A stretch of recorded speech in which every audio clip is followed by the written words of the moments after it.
尹晴柔，祝你生日快乐，祝你生日快乐，祝你生日快乐，祝你生日快乐！参见皇上，民女祝皇上生日快乐，万寿无疆。尹晴柔，我让你操办寿宴，你这是干什么？邱公公，你帮我拿着。好。回禀皇上皇后，这个呢是我家乡的习俗，这个叫生日蛋糕。只要有人过生日啊，这个人的家人还有朋友就会送这个给他。上面的蜡烛呢，代表对这个人的祝福，然后寿星可以对着蜡烛许愿。如果许愿过后能一口气吹灭这些蜡烛的话，那他的愿望就一定能实现了。这算什么风俗啊？从来没听说过。我倒觉得十分有趣。父皇，你不妨试一试。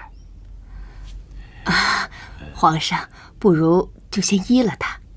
你总说年年寿辰都一样，今年也总算有些新花样。是啊，父皇。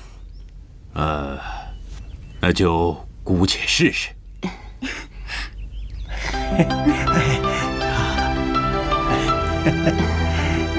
皇上，要这样，闭上眼睛许愿。好。祝你生日快乐，祝你生日快乐！大家跟我一起唱啊！祝你生日快乐，祝你生日快乐，祝你生日快乐，祝你生日快乐，祝你生日快乐，祝你生日快乐，祝你生日快乐，祝你生日快乐！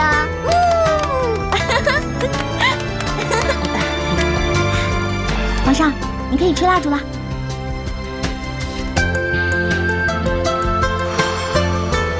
好，父皇一口气把蜡烛都吹灭了，愿望一定能够实现。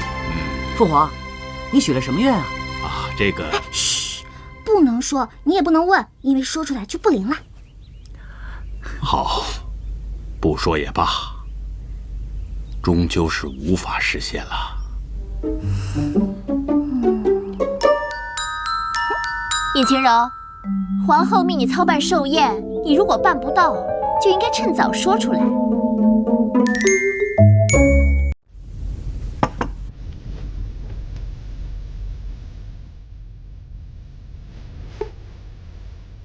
皇上，皇后娘娘命小女子操办寿宴，并且叮嘱我一定要让皇上高兴。民女就想了，还有什么比一家人热热闹闹的在一起吃一顿饭更开心的呢？只有这一桌酒菜，哼！莫非你想让皇上皇后跟我等同桌而食？皇上，在我的家乡，很多年轻人都不在父母身边，每年只有过年的时候才能在一桌吃饭。我想，那是他们最开心的时候。是啊，我们一家人很久没有坐在一起，安安生生的吃顿饭了。父皇，晴柔用心良苦，不如我们还是入席吧。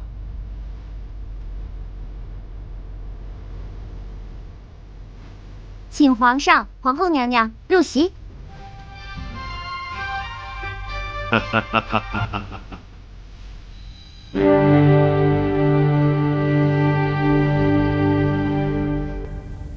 尹晴柔，你不会以为你也有资格坐在这里吧？我当然不会那么想了，那个位置是我留给大王爷的。说好了是一家人吃饭，理当应该有一儿的位置。请皇上、皇后娘娘还有各位王爷品尝，这是我亲手做的。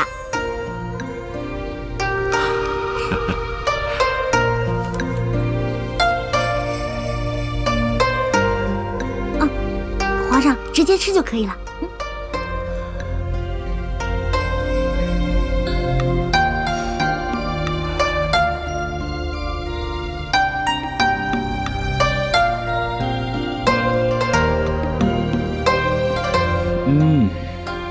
好甜呐！入口即化，非常的好吃。来，皇子吃，啊，好吃啊！啊，父皇，儿臣还有一份贺礼，请父皇笑纳。来人，端上来。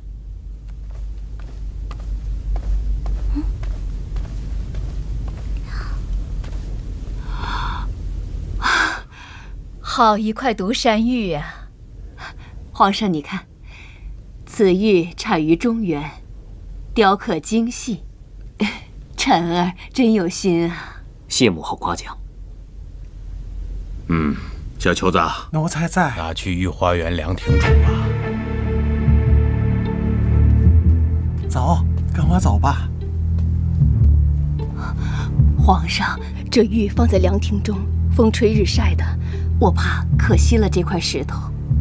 它就产自山中，狂风暴雨都不怕，怎么？到了皇宫反倒娇气了，是不是啊？你们也是一样，身为皇族，切不可肆意妄为，当为人民楷模。儿臣遵旨。好，坐下吧。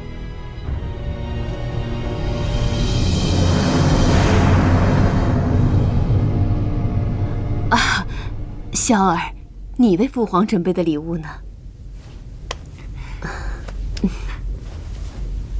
儿臣为父皇吹奏一曲。加油！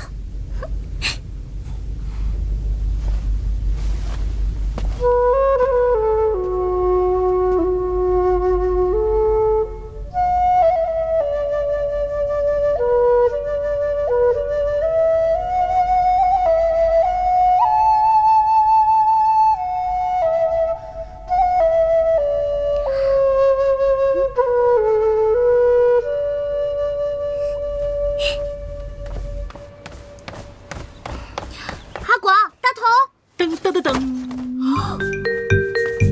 哇塞，国内第一造型师果然不是盖的啊！哎，挺像那么回事儿。你可以侮辱我的性格，但是你不可以侮辱我的职业。怎么样？一会儿我再给你展示一下我的易容术。瞅你那德行，哎，大同呢？我在这儿呢，哎，你们准备怎么样了？一切准备 OK。那就关门放皇上啦。来 OK。 1、2、3，加油！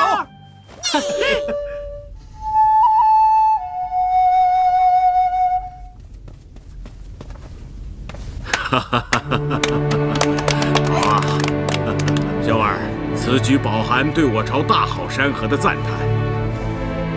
果然不枉你在外云游多年，也算是有了一些收获啊。回父皇，儿臣此行一路向北，除了包揽我朝大好河山，更看到不少民情，百姓安居乐业，丰衣足食。他们都祝愿吾皇身体康健，长命百岁。好好好。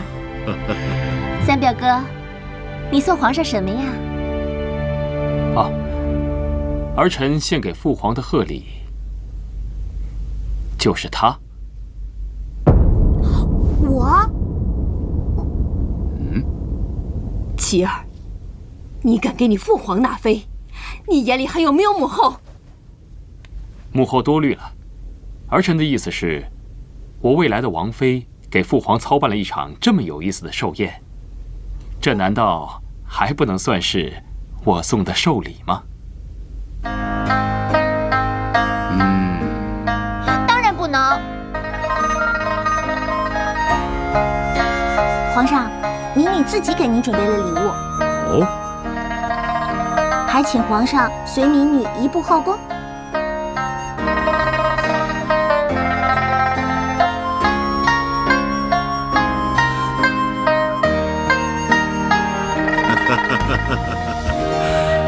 好。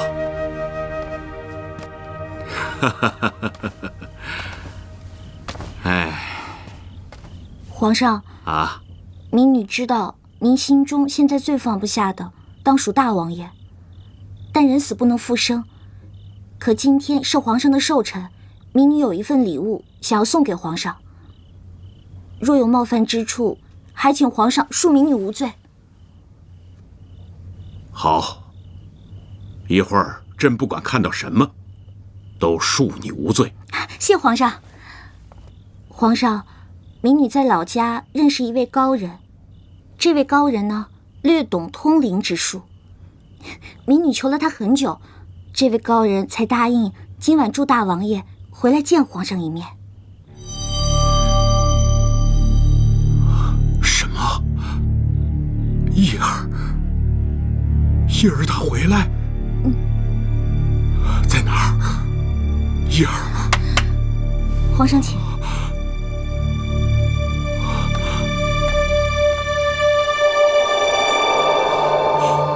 叶儿，父皇留步。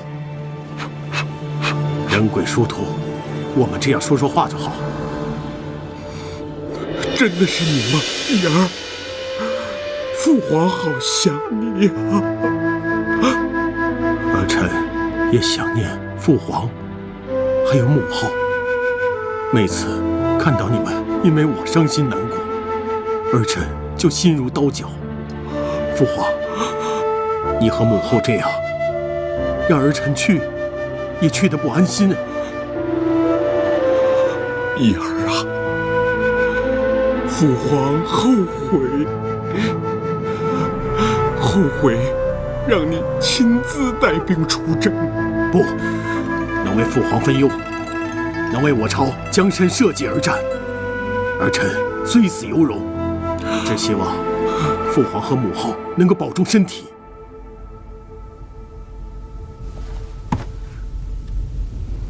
姑姑，你说这个尹晴柔在搞什么鬼啊？都这么长时间了，怎么一点动静都没有啊？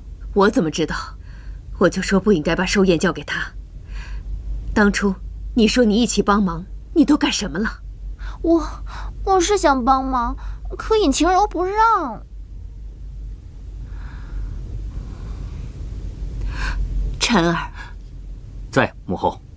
不如你去看看。是。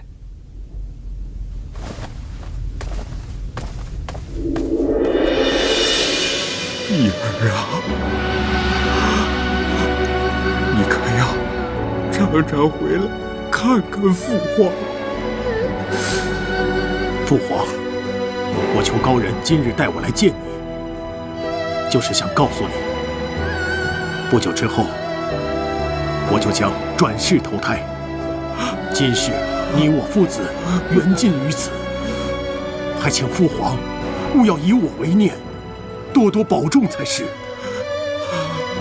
叶儿啊，叶儿，父皇，能做您的儿子，是我今世最高兴的事情。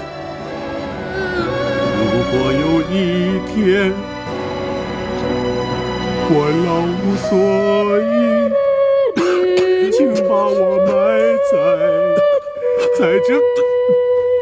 叶儿，叶儿，皇上，叶儿，叶儿，皇上，叶儿，皇上，叶儿，这龙体啊，皇上，叶儿啊，节哀顺变。真累呀。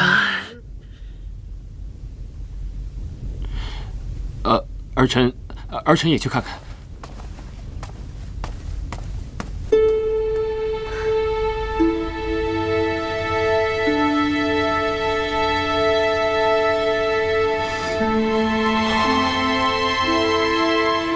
皇上，大王爷已经投胎转世，还请您多多保重龙体。朕常常责怪自己，让他贸然亲自出征，又担心他怨恨朕。现在知道他的心意，也罢。希望他能够投胎找一个好的人家。皇上，大王爷刚正不阿，又为国捐躯，上天一定会眷顾他的。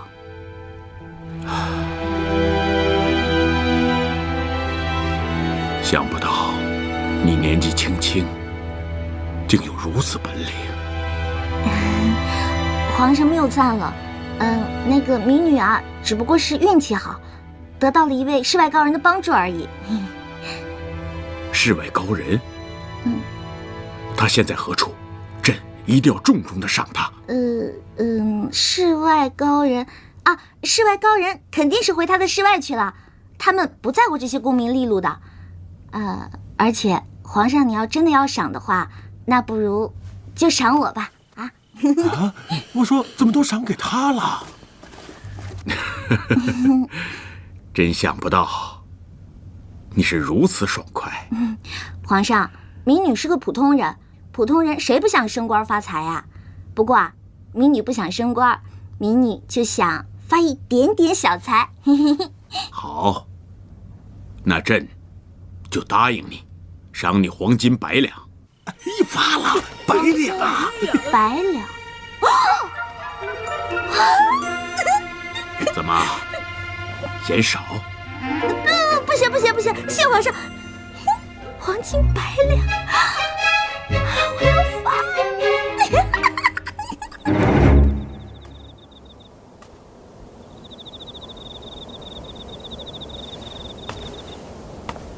二哥，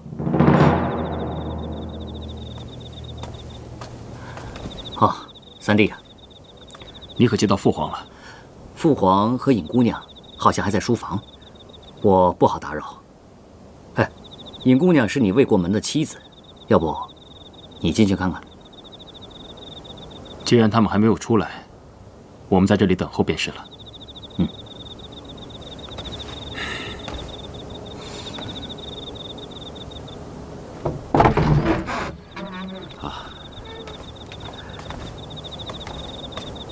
你们怎么在这儿？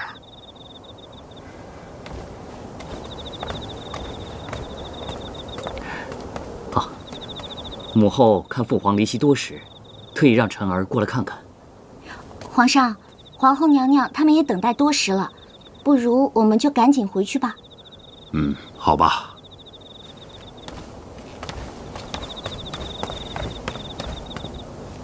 你们俩也跟我回去吧。是。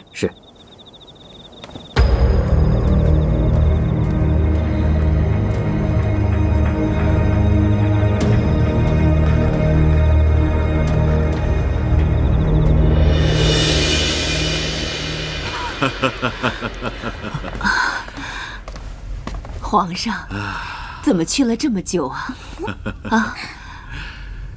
是不是尹晴柔又做错什么了？没惹皇上生气吧？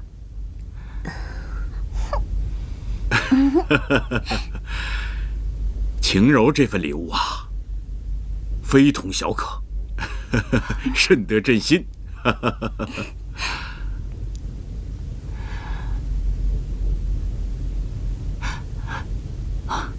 父皇，到底是何礼物？儿臣越来越好奇了。这皇上，民女有个请求。好，说。我希望这份礼物成为我跟皇上之间的秘密。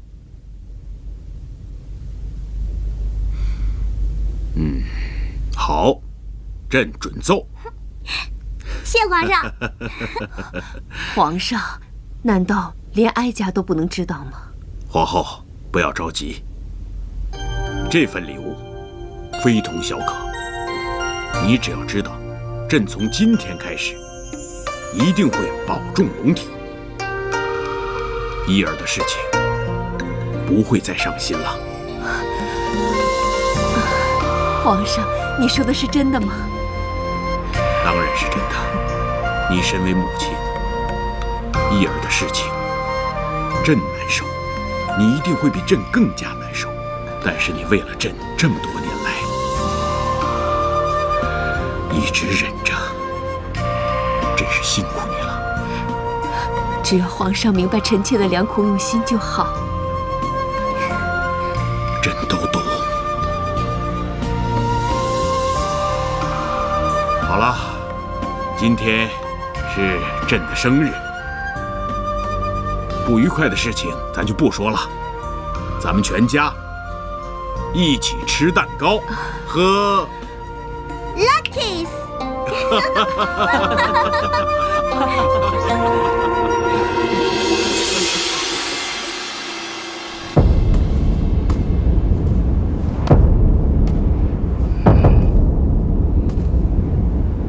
扫货行动开始！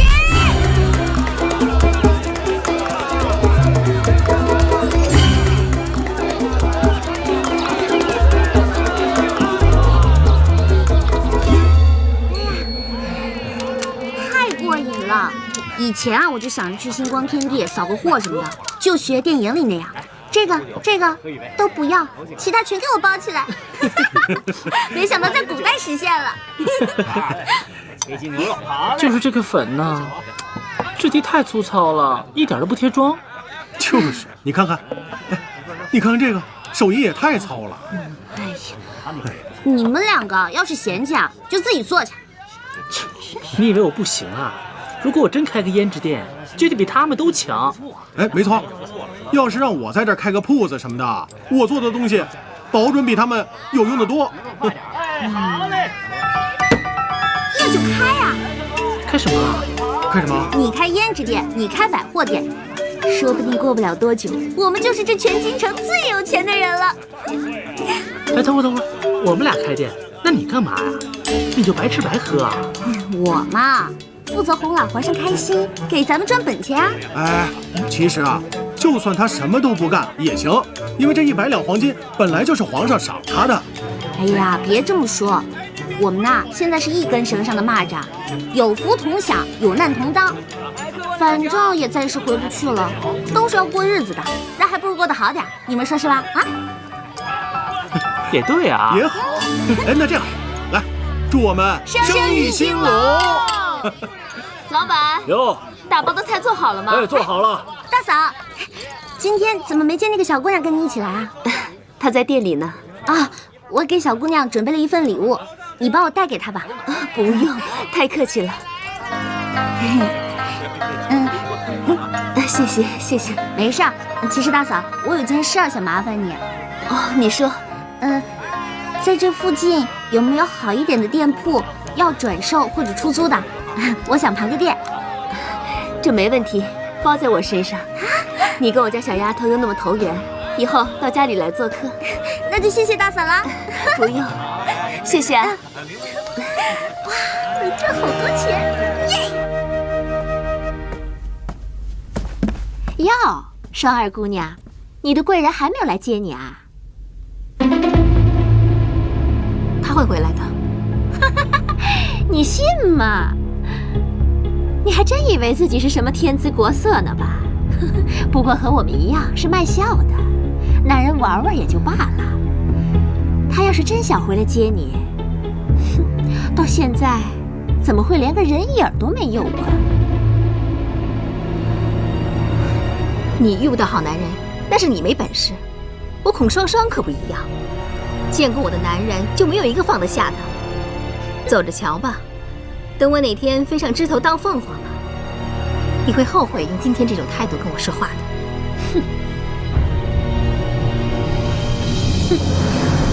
唉，都当了婊子了，还立什么牌坊啊？切，什么玩意儿！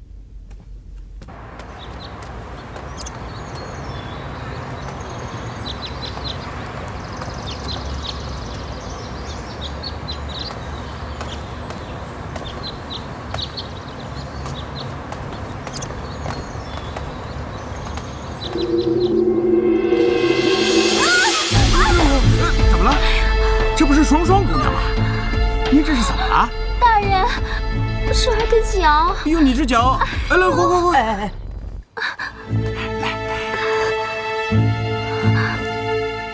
多谢大人。双双姑娘，您这是伤到哪儿了？让本仙帮你瞧瞧。哎，大人，双儿有点口渴。我给你泡茶去啊，等着啊。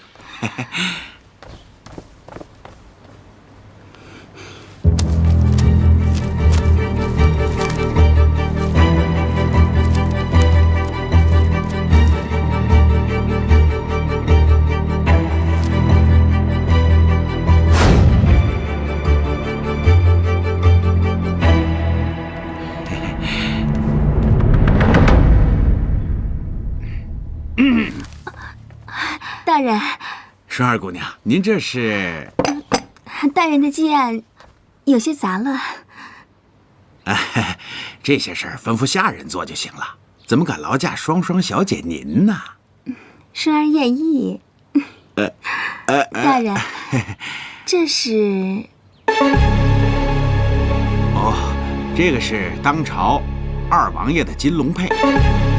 先前啊，凌晨王微服出巡，来到长乐县，把金龙佩遗失了，现在还责令我在查找呢。凌晨王，虽说他现在是凌晨王，但是将来啊，可能是太子，再用不了多久，可能就是当今的……双儿小姐，不说了。凌晨王对我可是十分的看重，很有可能会让我进宫入职。双儿小姐，到时候要不要跟我一块儿到京城转转呢？啊？双儿想。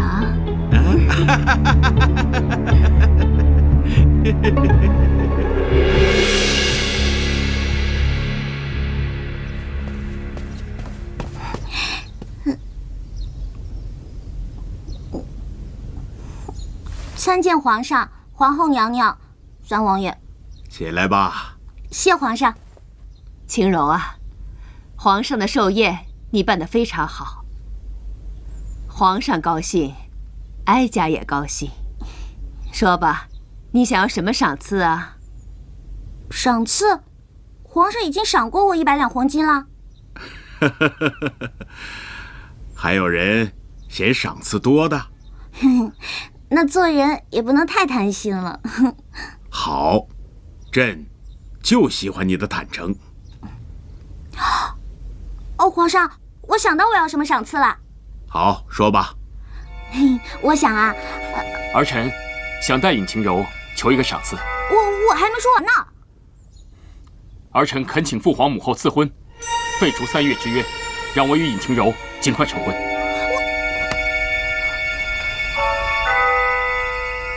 不是都已经说好了吗？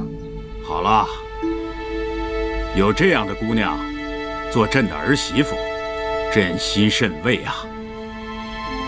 尹晴柔接旨，民女在。朕现在就将你赐给灵齐王谢延琪为妃，择日成婚。儿臣谢过父皇。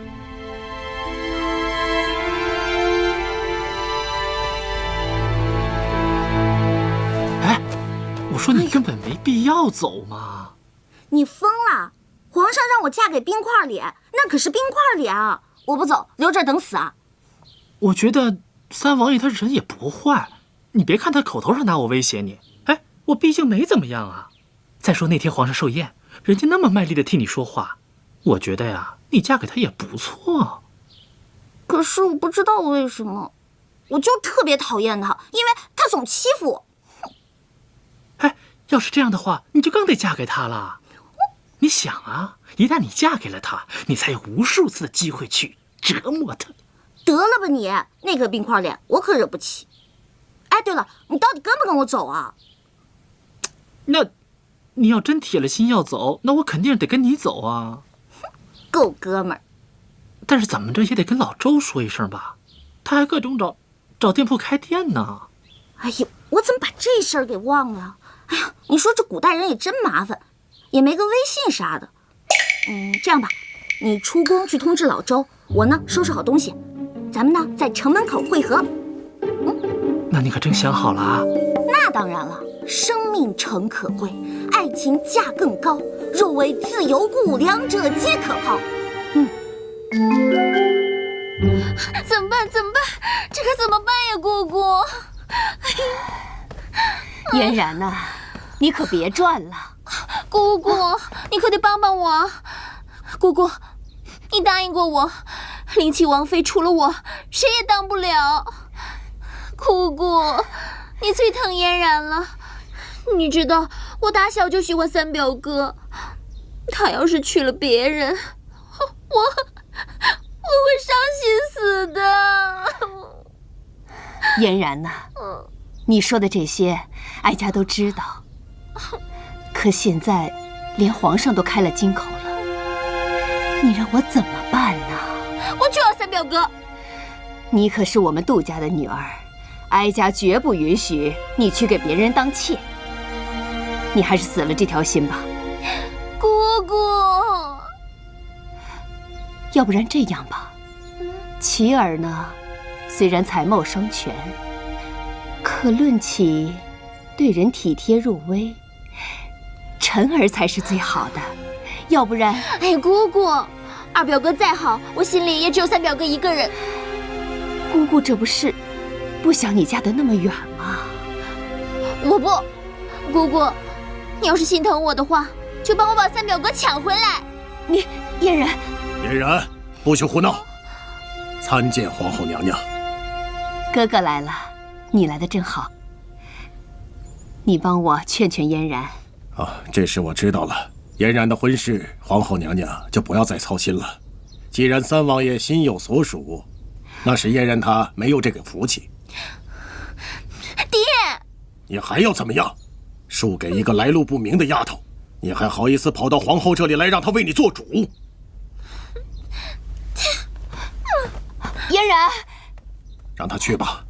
这丫头被我宠坏了，是时候让她知道，不是她想要什么就能得到什么。哥哥，嫣然只不过是个女儿家，你也太严厉了吧？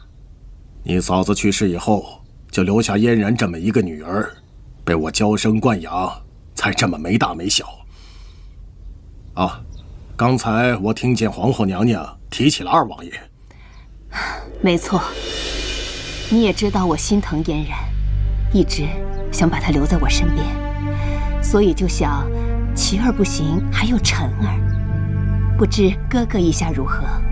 哦，皇后娘娘视嫣然为亲生女儿，您的安排是最好的。可是嫣然，你放心，我会跟她好好谈谈。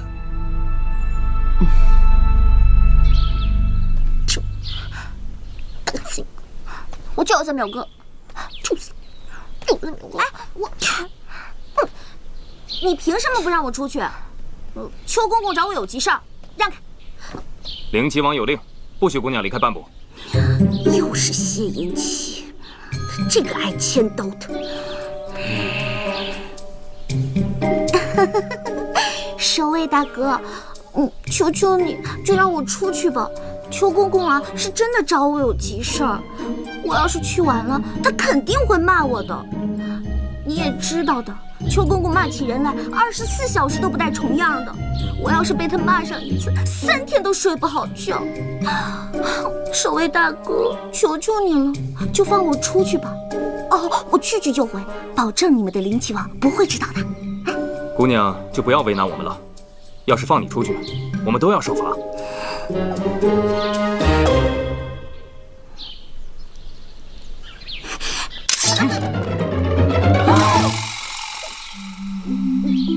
我一个弱女子，没必要对我动刀动枪的吧？姑娘请回吧。尹晴柔，皇后娘娘等你半天了，你还磨蹭什么呢？再不去，娘娘要发火了。皇后娘娘找我？废话。邱公公不是一早就派人去告诉你了吗？你怎么还在这儿？皇后娘娘在御花园已经等不及了，让我来看看你。你等着，一会儿我一定禀告皇后娘娘，让她好好责罚你。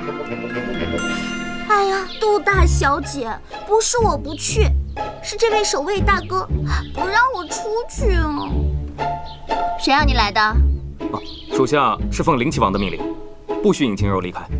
灵齐王大还是皇后大？这那还用说，当然是皇后娘娘大了。守卫大哥，你还是让我出去吧。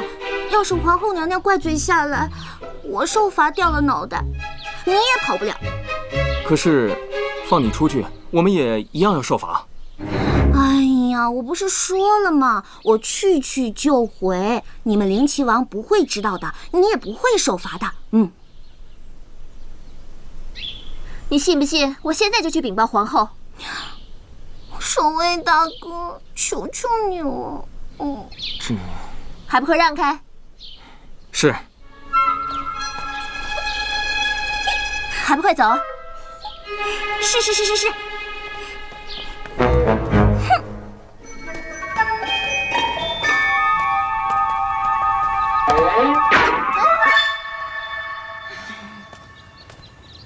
尹晴柔，你不会真的想跟我去见皇后吧？皇后没找我。哼，别装了，你背这么大一个包袱，不就是想逃跑吗？你不会是想跟皇后告发我吧？我就知道你没那么好心帮我出来嘛。算了，我还是回去待着吧。回去待着，大不了就是嫁给谢延琪。要是跟你去见皇后，分分钟就没命了。你真的不想嫁给三表哥？天地良心，我宁愿嫁给阿果。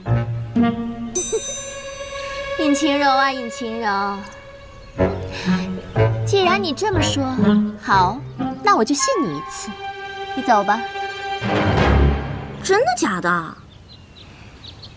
我让你走，走得远远的，再也别让三表哥找到你。完了，不然呢？成交。谢谢啊，拜拜。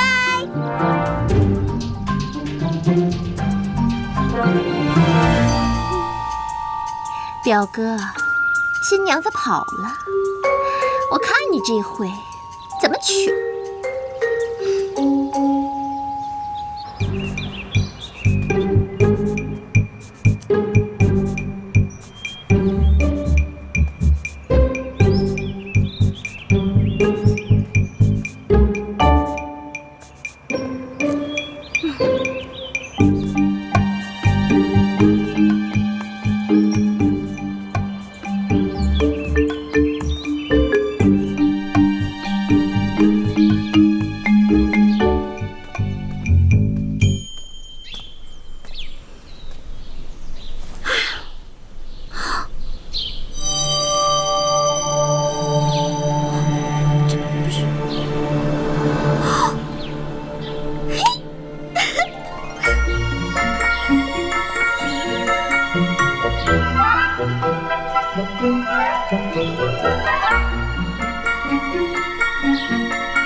什么人？你在干什么？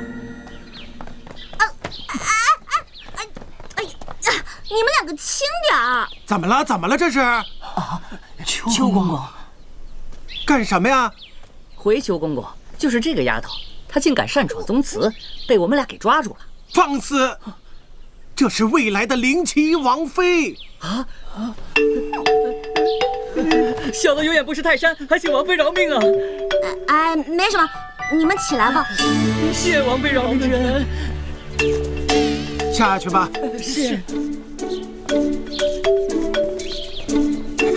晴柔啊，你到这儿来干什么？邱公公，我就是想进去看看，这里边有什么呀？这儿啊，这是皇家的宗祠，里面供奉的都是历代帝王祖先的亡灵。还有镇国之宝天机盘。天机盘啊，是什么呀？天机盘就是开国玉玺的宝座呀。每逢帝王更选新帝和新后就要到这里来去祭拜，然后从天机盘上取下开国玉玺，在登基的宝册上盖上玺印，这就意味着历代祖先对新帝新后的认可。一定是他们。邱公公，我能进去看看吗？就一眼行不行？万万不可，只有皇族才能进去啊！外人进去了，那就是死罪。甭说我了，嫣然姑娘，皇后多喜欢她呀，那都没进去过。我说晴柔啊，你若是真想进去，哎，等到灵齐王大婚之日，让他带你进去，不就成了？干嘛急着现在呀？只要嫁给谢延齐就行了。那是自然了，你嫁给了灵齐王，那你就是皇族。灵齐王大婚，那必然要带你进去祭拜呀，哎，名正言顺。哎，晴柔啊，你进去干什么呀？没什么，我呢就是好奇害死猫。猫也进不去呀。我听说啊，这里边戒备森严，陷阱到处都是。哎，甭说一只猫了，连一只苍蝇都飞不进去。嘿，不过你要是真进去了，那就得……哎，我本来呀还想着再多教你点东西，省得以后回到王府像个野丫头，没规矩，被人家笑话。可是没想到啊，嘿嘿，你这丫头命好，皇上开了金口赐婚。哎，不过这以后啊，规矩还是得学。古人云：“学无止境嘛。”我说晴柔啊，哎，你这丫头跟你讲个话怎么这么费劲呢？啊，像对牛弹琴。我告诉你啊，以后哪天三王爷把你给休了，你可别哭，指不定谁休谁呢。什么？没什么，秋公公，我想最后问您一次，是不是只有嫁给三王爷才能够进入宗祠啊？有啊。什么方法啊？嫁给二王爷、四王爷，哎，或者皇上。算了，我还是嫁给三王爷吧，至少还算半个熟人。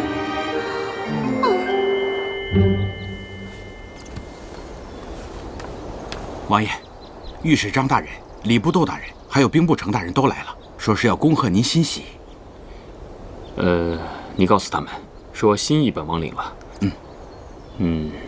但是今日不得空，让他们大婚之日早点来，多喝2杯。好，那您看这礼物啊，微臣明白，微臣会原封不动送还。下去吧。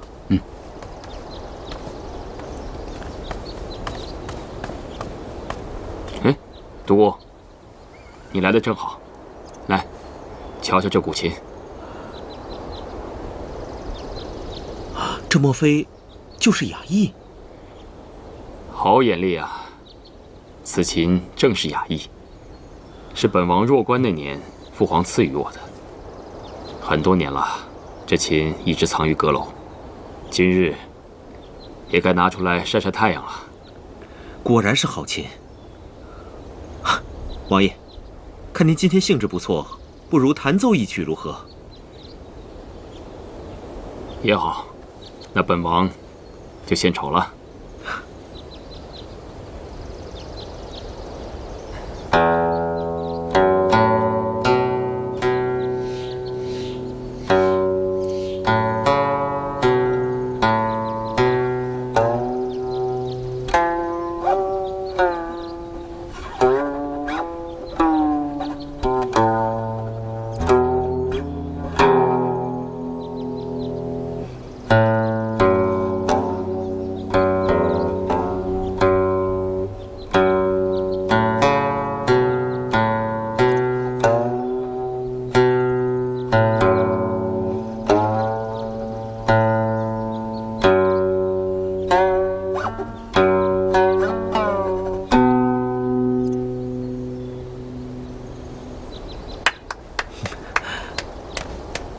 参见王爷，独孤先生。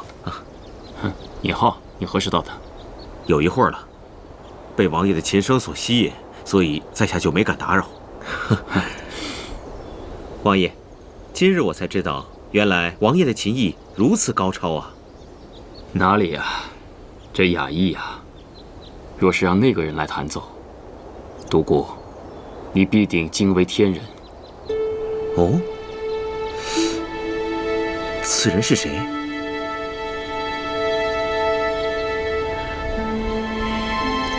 王爷，您一早就让李章找我来，有什么事吗？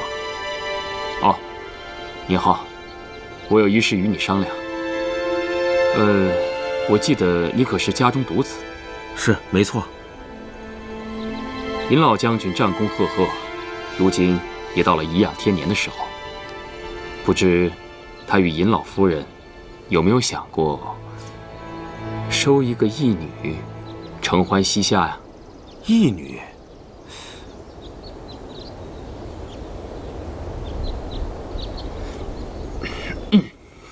就是尹晴柔。晴柔？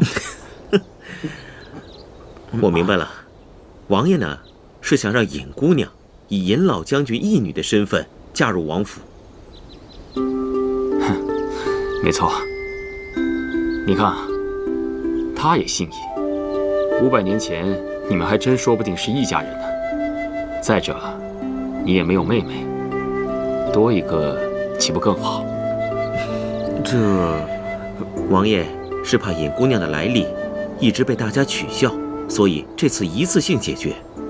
不过王爷，您为尹姑娘可真是煞费苦心呢。我可不是为她呀，我这是为我自己着想。哦，父皇赐婚，我不能不从，但又不能让世人说我谢延琪的王妃来历不明，失了我的名声。既然王爷都开了口，回去我和我爹娘商量一下，他们若知道是王爷的事，想必也不会不答应。那就有劳你了。王爷言重了。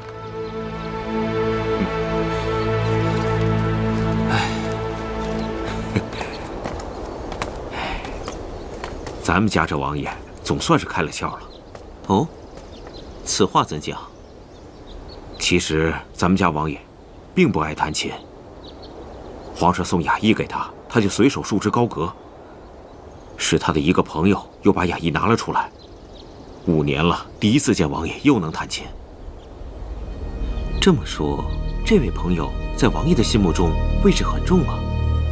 是很重。这位朋友走的时候，王爷整个人就像被掏空了一样。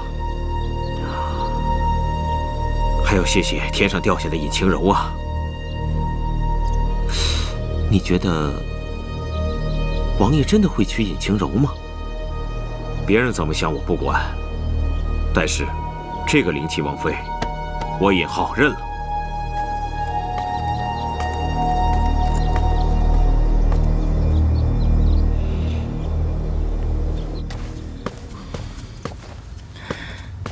王爷，舅舅，你可算来了，怎么样？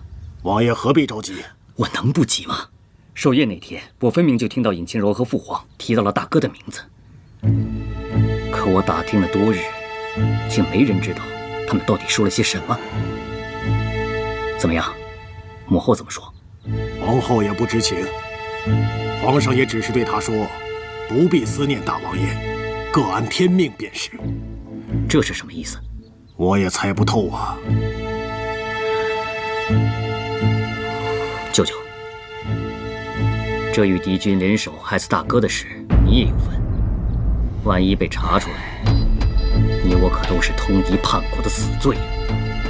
这个我当然知道，可看皇上和皇后的样子，也不像发现了什么。你确实听清楚了，皇上和尹晴柔提起了大王爷。我只听到了大哥的名字。当我准备上前打探的时候，老三来了。这尹晴柔是老三没过门的妻子，他们究竟在盘算着什么？这还用说？看来惦记皇位的不止你我。不管老三在算计什么，我们先下手为强。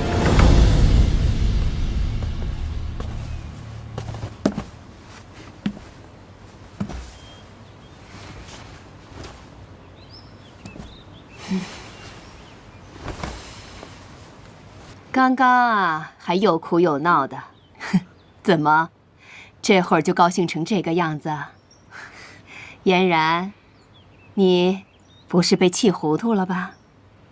没有，姑姑，我想通了。自古姻缘天注定，这有缘分的自然可以在一起，没缘分的也不能强求。你能这么想，那就太好了。娘娘，哎呀，启禀皇后娘娘，刚才尹老将军向皇上请旨，说要收尹晴柔为义女，皇上已经准了，改日啊就要送尹晴柔去待嫁了。尹老将军，他怎么突然想收干女儿了呢？这个，听说是三王爷的主意。这个老三倒是怪上心的。嫣然，嫣然，尹晴柔呢？叫姑娘问的，她自然在她自己的房间喽。你确定？我刚从她那儿过来呀。尹晴柔，你竟敢骗我！嫣然，快去看一下。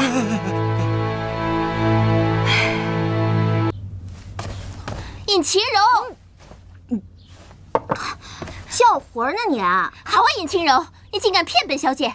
哎呀，别骗啊的，让外人听见，我怎么招你了呢？你不是说要离开皇宫的吗？怎么能如此言而无信，出尔反尔？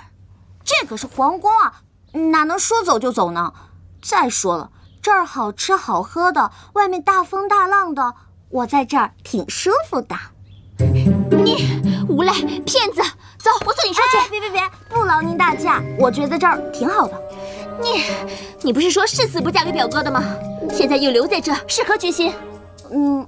那个，请注意你的措辞，誓死不嫁什么的，意思就是只要死不了，还是可以嫁一下的嘛。你这女人，之前还信誓旦旦说不嫁，现在又反悔，哼，肯定是贪图王妃的身份。哎，对，你太懂我了。你说谢仁琪仪表堂堂，又是皇亲国戚，我若当上了王妃，那岂不是呼风唤雨？哎，这么好的事儿，谁不愿意嫁呢？你说是吧？我就勉为其难的，谁让谢仁琪他非我不娶呢？你，我必须给你点颜色瞧瞧，你给我等着！哟，我色盲，不劳您大驾了。你给我等着！哼！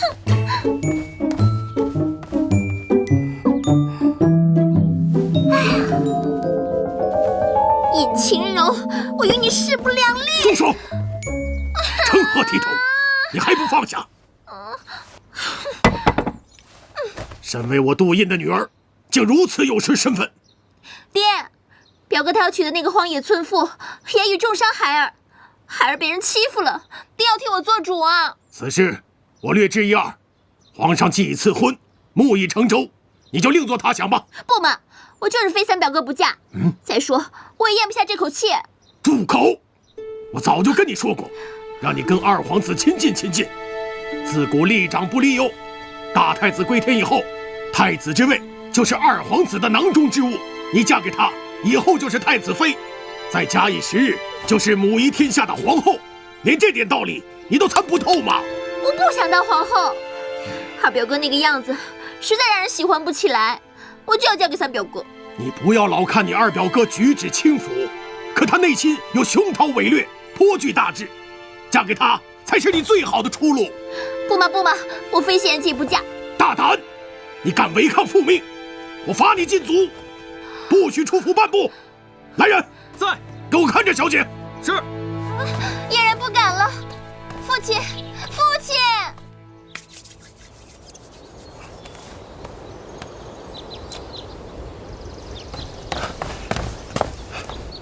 轻柔，轻柔。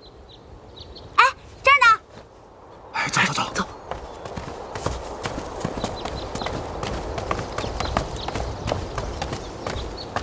轻柔，出什么事儿了？这么着急让我们俩入宫，这要让人抓住了，那可是死罪呀！瞧你那怕死的样儿，一边去！找你们当然是有天大的事儿了。我知道咱们回去的关键啦！啊，真的假的？哇，这真是天大的好消息啊！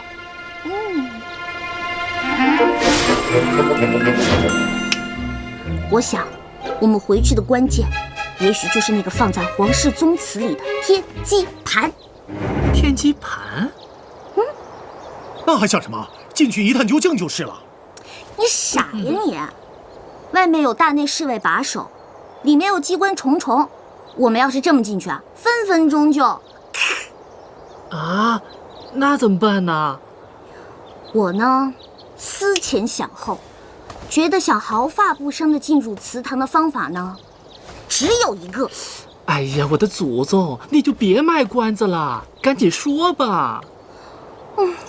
那就是嫁给谢延琪。要我说，肯定还有别的办法。哎，看我今天晚上就把天机盘偷出来。嗨，是不是？看清楚了不就行了吗？哼，你当自己是陆小凤还是西门吹雪啊？那可是皇宫禁地，大内侍卫围的是里3层外3层的，连只苍蝇都飞不进去。哼，何况你这种糙老爷们。我不行，你行你上啊！no can no baby。你俩别说了，我现在不也正为难着呢吗？硬闯肯定是不行了，所以我才把你们俩叫过来商量一下有没有别的办法。对，怎么也不能让你牺牲色相吧？够哥们。哼，我倒觉得嫁给三王爷那招不错。哎，你三王爷那么帅，又是皇亲国戚，放到现在，那个妥妥的是白马王子，能嫁给他，那可是万千少女朝思暮想的梦啊！晴柔，你跟我说，你就从来没想过嫁给高富帅吗？想是想过，可冰块脸不一样。有什么不一样？人家三王爷对你可是有情有义的。哎，你把话说清楚了，他怎么对我有情有义了？别不信，我早就打听清楚了。你之前在宫中犯的那些错，你以为是谁给你解决的？三王爷。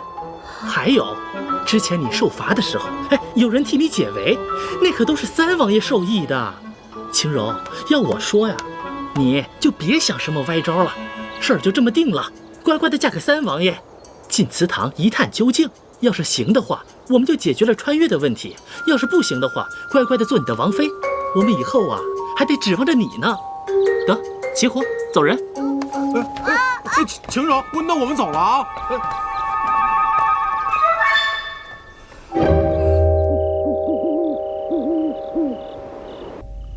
叶子啊叶子，你说谢延琪他究竟是怎么想的？他是喜欢我呢，还是讨厌我？喜欢我，不喜欢我，喜欢我，不啊！尹晴柔，你醒醒！这么狗血的桥段你也用啊？好烦啊！这古代人到底是怎么想的嘛？晴柔啊，你这说什么呢？这是周公公哟，到底是要当王妃的人了，连讲话都不正眼瞧老奴了。邱公公就别拿我寻开心了，我正烦着呢。我跟你说呀，晴柔，这要当了王妃呀，言谈举止可一定要小心，千万别乱了规矩。明天就是你出宫的日子了，你这一走，一时半晌的，那是见不着了。公公，我舍不得你。我呀，就是瞧不得你这可怜巴巴的小眼神儿。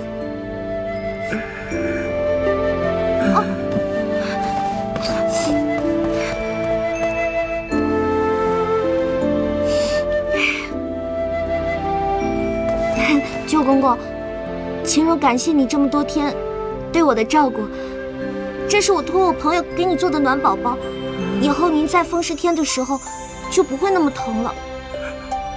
哎呦，我的小心肝儿啊！你说我这离了你，我可怎么办呢？这，舅公公。好了，你呀，甭看三王爷平日里他不苟言笑，其实啊，他是面冷心热，对你也算是一片真情。你跟了他，想必不会受什么委屈。公公。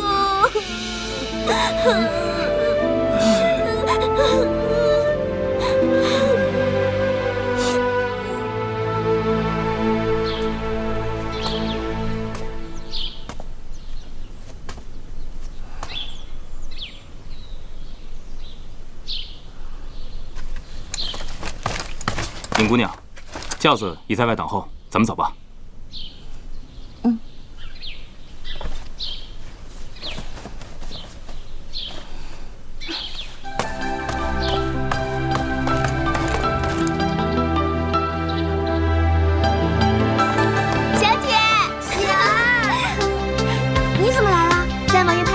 地方生说让我过来伺候小姐，我可想死你了。我也是。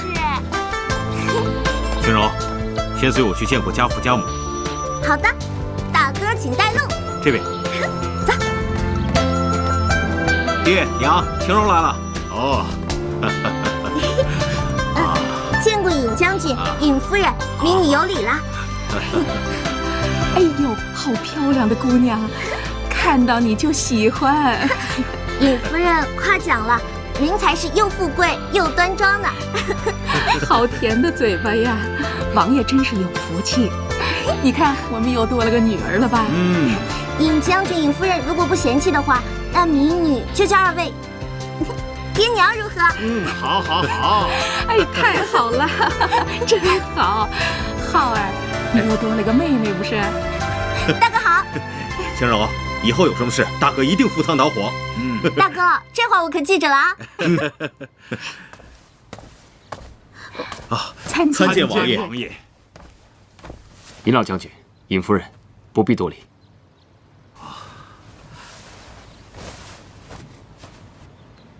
哟，我看晴柔一定是饿了，我下去准备点饭菜。啊，走啊！好。别走啊！别留下我一个人嘛！走吧。干嘛？你不想看看这尹府是什么样吗？虽说住不了多少时日，不过你还是要转上一转吧。我肯定是要看的，说不定我以后都住这儿了呢。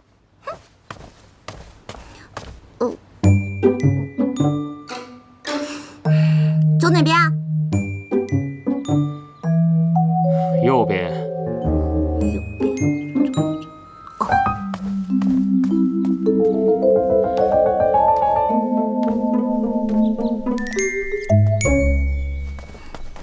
贤姐。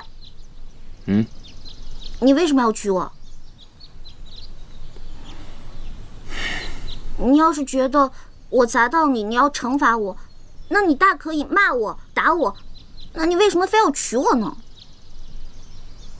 那本王倒是要问一句，你为何不愿嫁我呢？哎呀，在我们老家那边，就是谈恋爱是很容易的，但是结婚是要有前提的。首先呢，你得是私有新人，有房、有车、有款、有型什么的。不过好像你也不用担心这个问题，因为这全天下都是你家的，你既是官二代，又是富二代。哎呀，不过真可惜，谁会喜欢你这个冰块脸啊？简直面瘫到极致了。你怎么知道没有女子喜欢本王啊？对，有个叫杜嫣然的，就特别喜欢你。怎么样，你把她娶回去啊？哎呦，好了，其实呢，找老公不一定要找有钱的，一定要找一个一心一意对你的，尊重你、理解你的，偶尔呢再有一点点小浪漫就足够了。算了，不说了，反正你也听不懂。本王虽听不懂，但却一一记下了，日后慢慢参悟便是。我走了，你在尹府安心待嫁就好。你，就算要结婚，好歹也弄个求婚什么的呀，现在弄得跟强抢民女似的。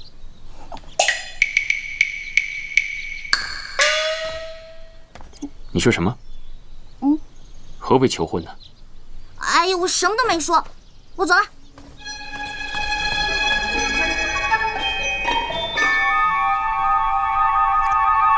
求婚？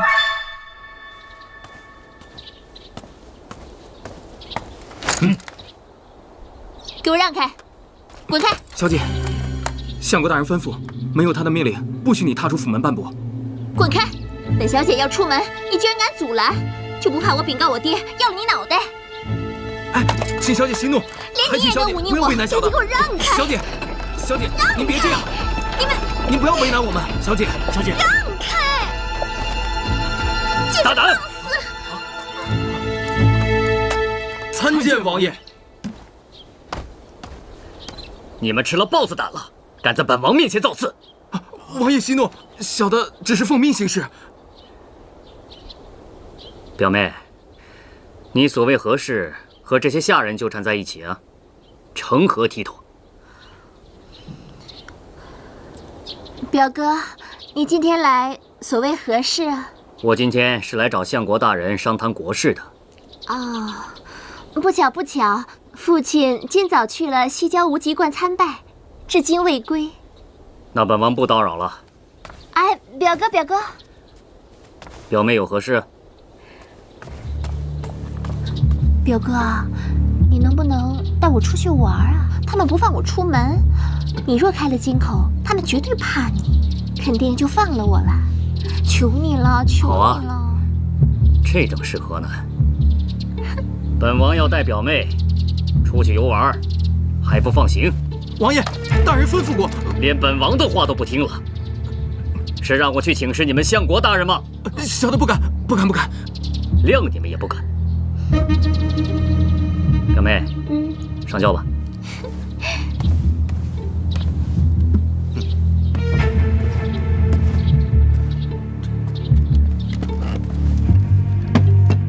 就。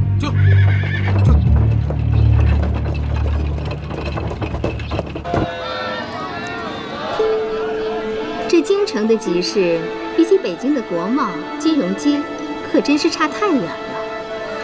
不过麻雀虽小，五脏俱全。古代的城市，所谓繁华，大概也就是如此吧。就像我孔双双这般人，在现代碾压北京城，到了古代，也必须古镇一方。也许，这就是我的第一步吧。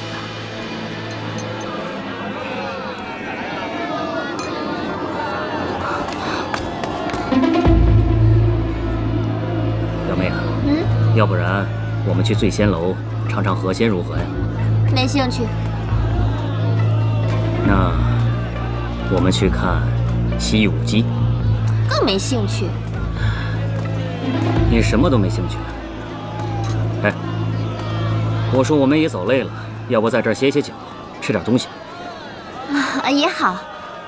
表哥，你先进去。记得帮我点一份醉鸭。哦，我刚才看见路过的胭脂铺有个上好的胭脂，很是喜欢，我去买一下，马上回来。等等，这种事情让下人去办就好了。哎呀，不嘛，你们大男人都是毛手毛脚的，再给我买错了，岂不还要折腾？我呢，去就回。好，那我跟你一块儿去吧。不用了，你先去把菜点好，等一会儿我回来就能吃到现成的啦。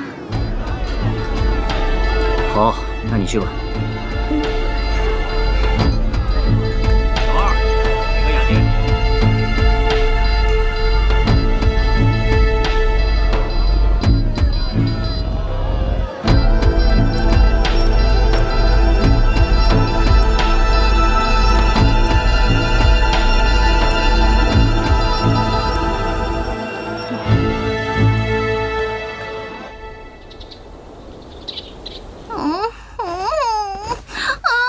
小姐，你就别晃了，你晃得我眼睛都花了。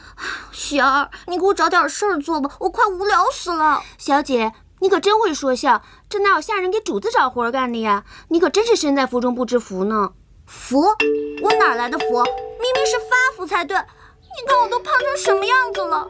再说了，这儿一没零食吃，二没游戏玩，三没电视剧看，简直比皇宫还无聊。大哥，尹将军。妹妹，我来看看你。哎呦，大哥，你就带我出去玩吧，我都快无聊死了。三王爷还真是了解轻柔啊。仙琪，他怎么了解我？三王爷说这几天你未曾出门，肯定闷坏了。这不，让我来找你，与他一起去东郊游玩。真的吗？管他是仙琪还是仙八，只要能出去玩就行。走吧。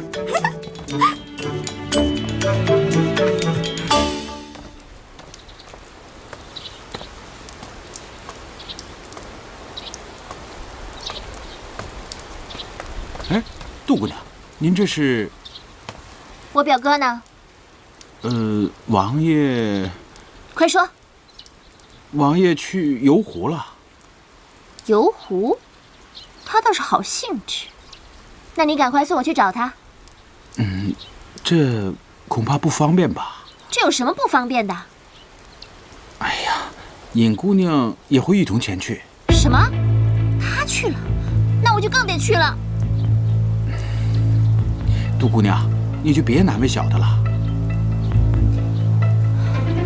李章，我好歹也是皇亲国戚，你既然要是不送我去，我见到表哥就说你把我扔在大街上，不管我死活。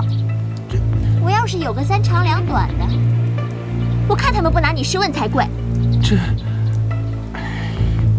反正我今儿是非去不可，你自己看着办吧。好吧，那就请杜姑娘稍等片刻，李章这就去准备。